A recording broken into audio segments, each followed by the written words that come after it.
Martin, good morning. How are you? Good, how are you? Yeah, all good. Team news ahead of Sunday. How's the squad shaping up? Yeah, good. The same as he was for West Ham, apart from obviously Drew will miss out through suspension. But yeah, there's a lot of good progress from all the other players who are still long term.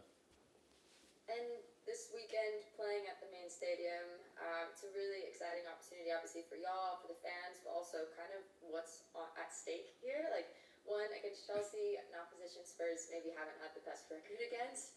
But two, potentially top three, which 2 weeks ago you said was maybe not possible, and now very much is. So how's everyone feeling? Yeah, I think as a collective, as a group, these are the games you want to be part of, and playing at the stadium is a massive thing for us as a team, as a club, to make sure that we can give the fans something that they can cheer about in a London derby. My first game there, so I'm really excited for it at the same time as the staff, as head coach. So yeah, we're really excited, and we know that we have to make sure we perform at our optimum if we want to win the game. We've got to be at our best, and the players have trained really well all week, and we'll have a couple more sessions to go for the rest of the week, and then we say where we sit when we come to Sunday.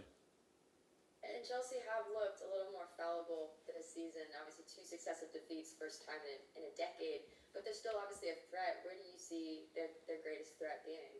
Yeah, they're a wonderful team, and if anyone thinks that them losing 2 games turns them into a bad team, then you're very, very, very mistaken.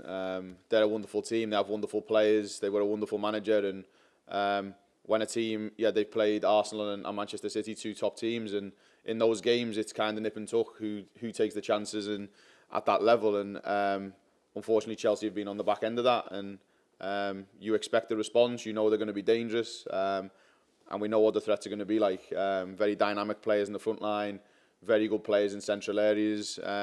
They've got some of the most decorated central midfielders in world football. So we need to be aware, and we will be. But what that doesn't do is we have to show no fear in that. We have to apply ourselves correctly and focus on ourselves and what we want to do. Hey Martin, hope you're well. Good, thanks, Dan. Just casting your mind back to that game away from home back in October. Obviously, really tight game. Did a lot of good things in that game. I suppose, how much have you kind of grown since that, and what do you maybe need to do a little bit better to hopefully get a result this weekend? Yeah, I think, and everyone's opinion is different. So I think that in that game, we had to surrender the ball a lot, and we had to do a lot without the ball. But I thought they had lots of opportunity, lots of crosses, and a lot of final third action and entry. But I thought our performance defensively was very solid. We withstood a lot of pressure. Alongside that, you need some luck, and we did have that. And then you have a wonderful strike from a world-class player in Kira to win the game. And we've built on those performances since. We've had some really good performances throughout, obviously since then till now. And we need to make sure accumulation of a lot of things. Better with the ball, braver with the ball, definitely more personality within character when we do have it individually. And then defensively, we have to have the same robustness and compactness to our game. We have to be hard to beat, but we have to be front-footed. And we have to make sure that Chelsea know that they're going to be in a game. Just want to speak a little bit about Tottenham Hotspur Stadium again, because in the Super League there's probably only one team who've really cracked it so far, and that's obviously Arsenal. So what steps do you think Spurs can take going forward to hopefully start playing more games there, and obviously beginning to fill it as well, because it feels like the women's game, it is a challenge to get to the point where you're playing in front of big crowds every week. Yeah, it is, and let's not kind of dismiss that, because we can't. But I think this club has done everything. This club wants us to play at the stadium. We'll continue to do that. We will build on the amount of games we play there, because the club are behind it, the owners, the leadership, which is nice. And then to grow fan base, you have to deliver performance, in my opinion. Dan, you have to be performing consistently. You have to make sure the fans are excited to come and watch you. You have to give them an entertainment and an entertaining game where they can come and watch. And that's down to us and down to me to make sure I motivate the team and energise the team to put in them performances. And if we do that, we've seen throughout the season now, the fan base has grown home and away. And we have to make sure if we want them to come back and watch us at the stadium when we're playing, and we want to have bigger attendances, by doing good performances, you probably get that. That's brilliant. Thanks for that, Martin. Best of luck. Cheers, Dan. Thank you. And we'll go to Helen. Hi Martin, how are you? I'm good. How are you? I'm fine. So, Chelsea, the last time they had this split with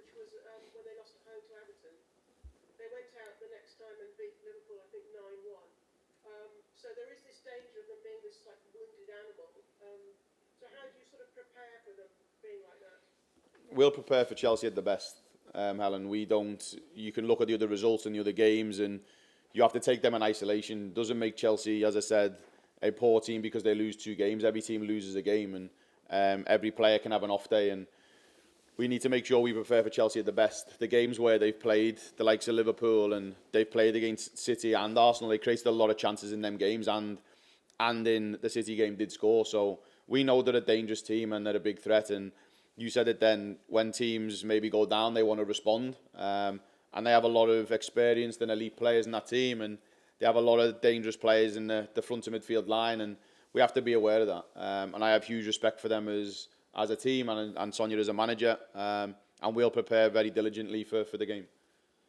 And have you spotted any, I think we as kind of like spectators have noticed it, but have you noticed any sort of weaknesses in Chelsea this season? Yeah, there's areas we feel we can exploit as a team from the way we play, with our style of play, how we set up and how we prepare ourselves. I feel there's areas we can get into with our style of play. I never like to say that there's weaknesses in our opponents, because you probably downgrade their actual level. I think our style implemented on their style, I feel there's areas we can get into in certain moments that will cause them problems. We've been working on those aspects through the week now. And I feel like if we get into the right areas with the right quality, Alan, we can cause them problems. The last one from me is, you were talking to Dan about playing in the main stadium, which is great. And how important is being entertaining? You know, entertainment is why a lot of people spend their hard-earned cash to come and watch you guys. But some teams play in a way where you think that's not very entertaining. I'm not going to mention any names, but we know who we're talking about. And I just wonder how important that is for you when you're sort of setting up. Yeah, it's important to think when you play at the main stadium, everyone wants to sell out the stadium 100%, Alan. But you also have to be understanding and realistic, and knowing that it takes, like you just said, and I said that to Dan then, it takes entertainment to make people come and want to watch you. You've got to be an exciting team. You, first and foremost, for this club, especially because I'm here, you have to wear the badge and the shirt with pride, and play with passion and a desire in every action. But then you have to be exciting. You have to have fans on the edge of the seats. You have to be in exciting games where people want to come and watch. And they'll want goals. We don't obviously want goals going in our net, but they want to see goals being scored, and they want it to be a really good game for the neutral. And we have to make sure that we can entertain fans by doing that, not just through performance, by connection, not just by connection, then through in terms of behaviour. And if we do that, I feel we can continually grow the fan base. But also we have to understand that it takes time to do that. You can't just go from playing in a stadium and just think you're going to fill it instantly. Brilliant, thanks very much. Cheers, Helen. Thank you. Thank you. Thanks. Go to Charlie. Hi Martin, you okay? Good. How are you? Great, thank you. Yeah, you said recently, and kind of alluded to it a bit earlier, that Spurs aren't a Champions League team yet, but you are very much in that conversation, and if you beat Chelsea on Sunday, you'll be even more thoroughly in that conversation. So I guess I just wanted to get your perspective on what makes a Champions League team, or what would make Spurs a Champions League team. Yeah, you need, and that's just me being honest. I think I could sit here and say to you, okay, yeah, we are, and we haven't been in that position yet, and you have to earn the right to be in that position. Are the players doing everything they can, and the staff, yes, and your performances and throughout the period of a season probably dictate where you should be. Is there ambitions to be in the Champions League? Yes. Do we have a long-term vision to be sustainable in the Champions League? Yes. But you need to build a really strong formula and foundation around the playing group on and off the pitch to give you that opportunity. And by doing that, you don't want to be a flash in the pan, Charlie, of in it, out of it, in it, out of it. You want to be consistent, and you have to build a strong squad, strong infrastructure through staff. You have to build really good rapport and relationships around the pitch to make sure that the players can perform. And then making sure that you're in that conversation more often, and you're in and around that part of the table more often. And we can't change everything in 6 or 7 months. It takes time, and you need the infrastructure, as I said, around you to be able to do that. And we're building towards that. We're in a really good place. We're moving the right way. Objectively, we're hitting the KPIs we want. And it's now making sure that we can take those steps. And if we're part of those conversations, brilliant. Do we focus on that? No. But when you get to probably the last 2 or 3 games of the season, you probably know where you're going to sit. And I think we've took really good steps this year, but there's a lot more to come because we have such high ambitions. Okay, great. Thanks very much. Thank you. Chris Cowlin. Morning, Martin. Hope you're well. Good, thank you, Chris. It feels like such a big week, such a big opportunity. Certainly, there's a possibility of going in the top three in the WSL over the weekend. How are you feeling yourself about this game, and what is your message going to be to the players 10 minutes before kick-off? Yeah, excited. Really excited because it's my first game as a head coach at the stadium, and I've said it before, I feel it's the best stadium in world football. It's authentic, it's iconic, and when you're stood there, you feel that when you're stood inside. As I had my interview with you the other day there. So I know it's a big opportunity for us. Is it a big game? Every game is big. Is it bigger because it's a London derby? Yes. Is it bigger because we play in the stadium? Maybe. Yes, for other people.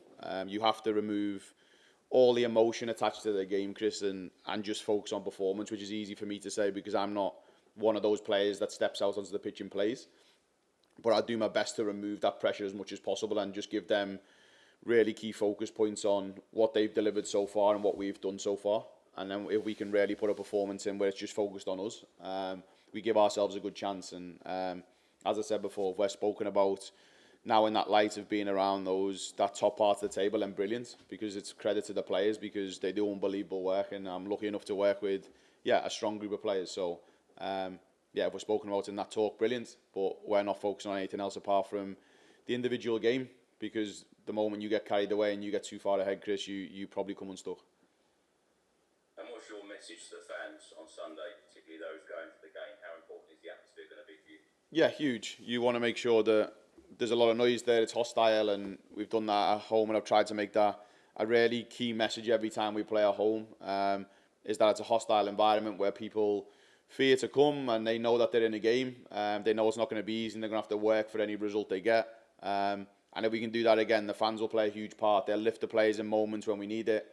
They'll be able to stick behind the group when we're in moments of adversity. And if we do that and we perform and we show what we're capable of, I think we've got to be able to excite the fans at the same time. And lastly, Araya Dennis, of course, signed a new contract this week. You must be delighted. Yeah, it's brilliant for Araya and brilliant for the club.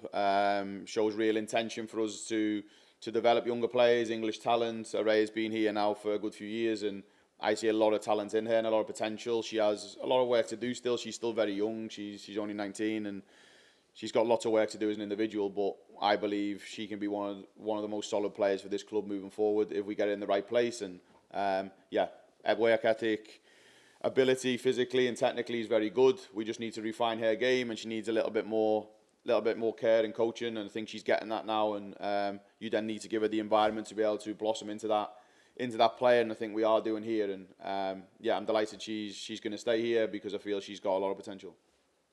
Best of luck. Thanks, Martin. Cheers, Chris. Thank you. Thanks. Charlotte? Hi Martin, hope you're well. Good, thanks. How are you? Good, thank you. Just a question about Drew Spence. Obviously suspended for the next few weeks. She's played such a pivotal role in the midfield. You know, her intensity, her kind of aggression.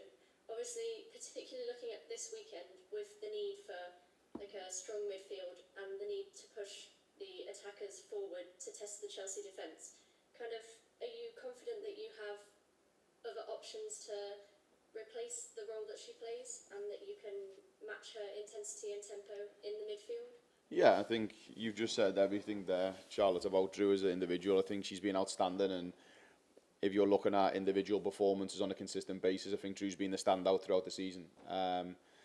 What she brings to us in terms of a calmness and an experience with the ball, and a really dynamic approach with the ball. We've evolved her game a lot in terms of technically and tactically, and then off the ball, her tenacity and aggression is second to none. She sets the tone and the bar for how we want to defend on the front foot, and really wearing a Spurs shirt with pride and passion, and really kind of puts forward how we should approach games. And she will be a miss in these games 100%, but that now presents an opportunity for someone else to come into the team to show a different level and give us something different, which is nice when you have a squad and you have depth within your squad.